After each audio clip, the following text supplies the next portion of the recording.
Capítulo 18. Tem cega no mestrado. Iniciar no mestrado no Instituto Federal Catarinense, Campus Blumenau, veio cheio de adaptações e ajustes feitos para garantir a minha participação no curso. A recém-formada cão-guia Dallas estaria começando suas atividades desde a nossa casa, no bairro da Velha, até o local dos estudos, quando chegássemos lá. O interessante é que não havia uma linha específica para o Instituto Federal Catarinense, sendo que 2 mulheres cegas usuárias de cão-guia iriam e precisavam sair muito cedo de casa. Bom, depois de algumas reivindicações, uma linha que saía do Terminal da Velha e parava em frente ao IFC facilitou muito a minha vida e de todos os outros alunos do Instituto. No mestrado, as primeiras barreiras que enfrentei foram as relacionadas à forma como eu, usuária de tecnologia assistiva, passaria para inicialmente poder ler o material que era fornecido como referência bibliográfica. À época eu tinha um celular que havia sido doado por uma amiga. Sua tela estava estufada e mesmo assim foi o meu companheiro quase até o fim do curso. Em casa eu não tinha uma escrivaninha. Eu sentava na minha cama com um fundo de gaveta que servia como suporte para colocar o notebook em cima. E então eu buscava a leitura dos meus documentos. Sabe a dor crônica que eu tinha mencionado como sequela do acidente? Continua. Bem faceira, para não dizer outra coisa, como sempre foi desde o acidente. Bom, muitas vezes, por sentir muita dor de cabeça na minha cervical, eu digitei meus trabalhos deitada. Eu via no fone o leitor de telas e ia digitando. Foi muito difícil, mas foi a única forma que eu encontrei de poder digitar meus trabalhos. Embora o leitor de telas seja imprescindível para que pessoas cegas possam utilizar o computador e o celular, eu tenho muitos motivos para não gostar dele, pois eu fico enjoada ouvindo e me irrita por conta da minha dor de cabeça e se torna insuportável depois de passar o dia inteiro ouvindo tudo que é escrito.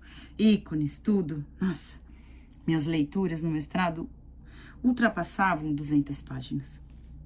Logo no início, uma das minhas falas foi: nem todo PDF é acessível, pois se ele estiver no formato JPG, o leitor de telas não consegue reconhecer, ele está em formato imagem. Uma das minhas ideias de pesquisa então surgiu, que foi como tornar os PDFs acessíveis para leitores de tela.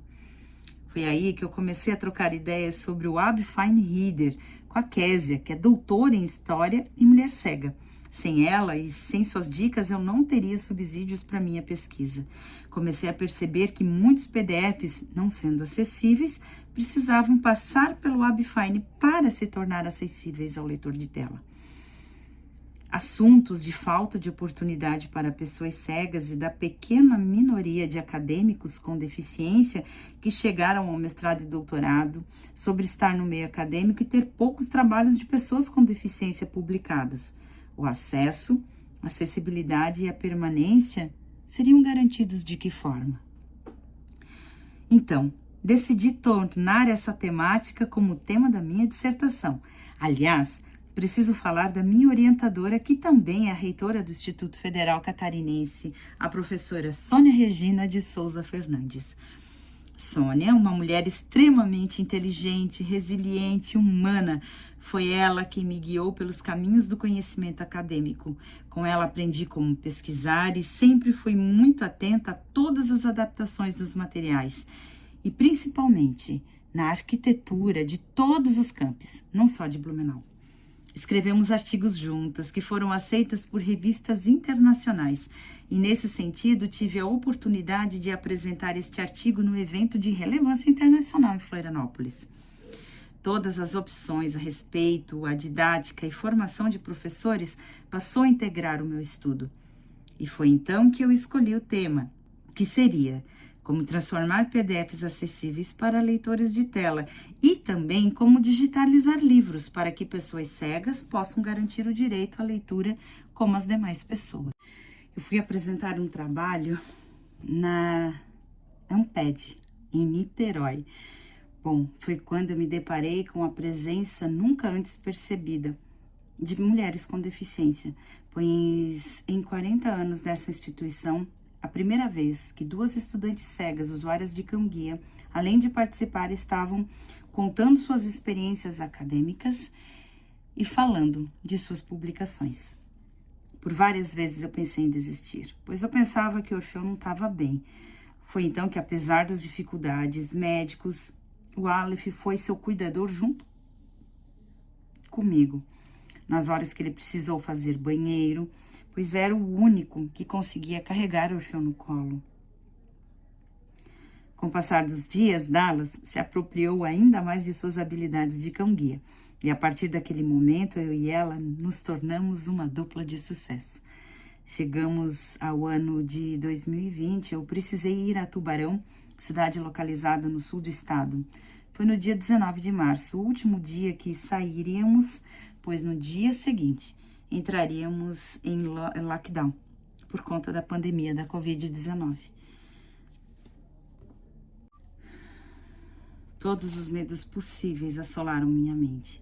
Medo do vírus, até então desconhecido, de não ter vacina, dos sintomas graves deste vírus. Mas o importante, eu estava com saúde e pude ficar em quarentena com minha família, Aleph, Orfeu e Dallas. Com o fim do curso do mestrado chegando, tivemos que readaptar toda a nossa aplicação do produto final, pois antes seria presencial e por conta da pandemia a adaptação se faz necessário.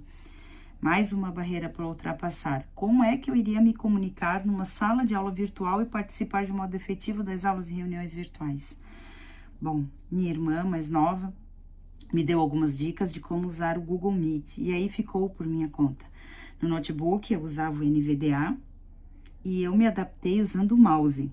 Bom, a voz que eu uso é a Ricardo, que mesmo sendo sintetizada é a mais parecida com a voz humana. Adaptações feitas, mas eu precisava conseguir ler para poder fazer com que o vídeo que eu gravei, a tela do computador, ficasse com a minha voz, sendo eu a narradora do meu produto educacional. Aí eu comecei a treinar uma forma que depois que o leitor de telas iniciasse a narração, eu esperava de 3 a 5 segundos para então repetir o que eu estava ouvindo e então narrar ou ler o texto que eu tinha escrito. Quem editou o vídeo foi Aleph. Depois de pronto, o produto foi disponibilizado e está lá no YouTube. E também foi organizado uma cartilha em formato acessível para leitores de tela. Para quem quiser saber mais sobre o produto, é só procurar o vídeo com o título Tecnologias Assistivas, tutorial pedagógico como ferramenta formativa para professores com estudantes cegos. São 2 vídeos, o primeiro falando como transformar PDFs em formato acessível e o segundo como digitalizar livros utilizando a Abfine Reader e Adobe Pro. Minha defesa foi no dia 17 de dezembro de 2020 e eu sou a primeira da minha família com o título de mestre. A pandemia seguiu a passos lentos, uso de máscaras, álcool em gel, a apreensão de quando tudo iria voltar à normalidade. Enquanto o fim da pandemia não chegava, eu aproveitei ao máximo todos os momentos durante a quarentena para refletir ainda mais sobre a vida e as formas do esperançar. Até quando? Bom, essa resposta eu ainda não tinha em 2020. Bom, ser aluna de mestrado abriu a minha mente e uma nova forma de me ver na vida, como pesquisadora. Estudar, pesquisar, escrever e apresentar artigos científicos fez com que eu me reinventasse e acreditasse no meu potencial. Grande parte desse crescimento veio da mediação da minha orientadora, a professora Sônia, que respeitou meu tempo e a minha singularidade de escrita e leitura, de ser e estar no mundo.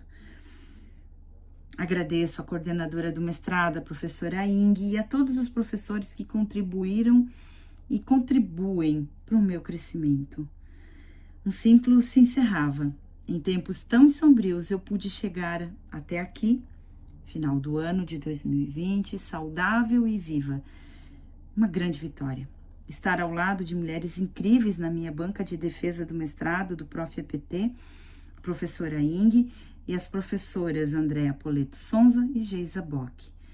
Bom, e agradecimento especial ao professor Cladecir Schenkel pelos ensinamentos e à professora Magali de Souza, que tiveram na banca.